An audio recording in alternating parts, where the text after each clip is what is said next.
Pour moi, Moulay Bapou, je le connais que de vue et de nom. Je ne sais pas concrètement ce qu'il fait, mis à part le fait que dans ses quotas,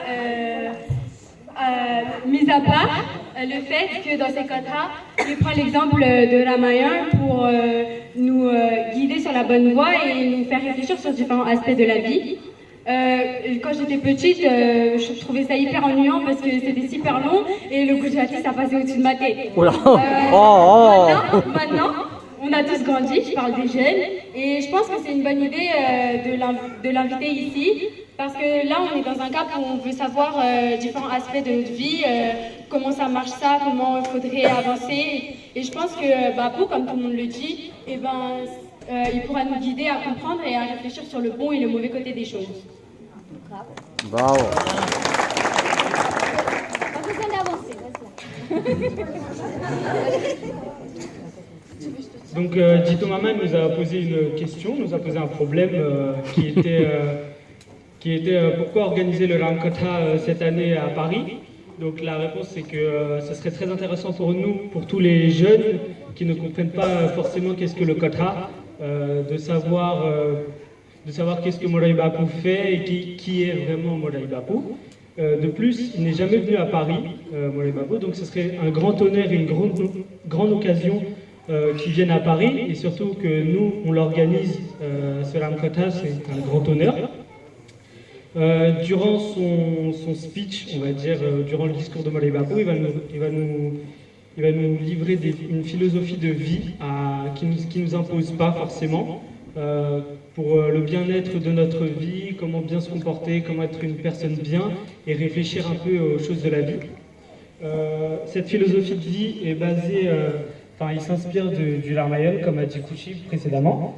Le discours que Moulay Bapou va faire relie la culture et les traditions indiennes, que nous, les jeunes, ne connaissons pas totalement contrairement aux grands qui nous ont éduqués. Donc ça serait très intéressant aux plus petits que nous aussi, qui sachent un peu mieux toute notre religion, la connaître un peu mieux, et toutes nos traditions aussi, qui est très intéressante. L'Inde a une très grande culture, surtout dans notre religion, l'hindouisme. Mais aussi, il nous livre aussi ses connaissances qui sont également très riches.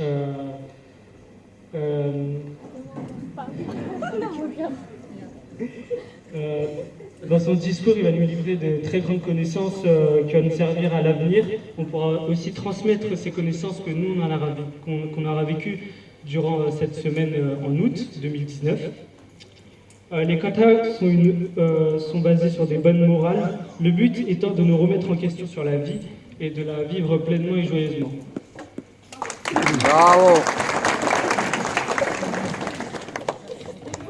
Alors, premièrement, on organise ce Katha à Paris parce que Bapou n'est jamais venu en France.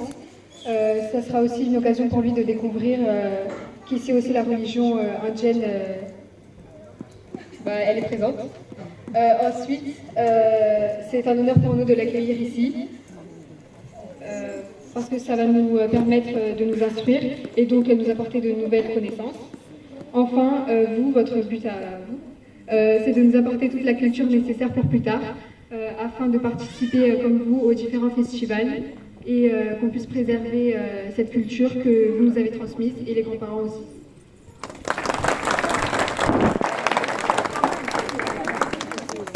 Pour finir, on peut vous assurer d'accueillir Bapou et les autres de façon respectueuse et aimable et de s'investir au maximum pour ne pas vous décevoir.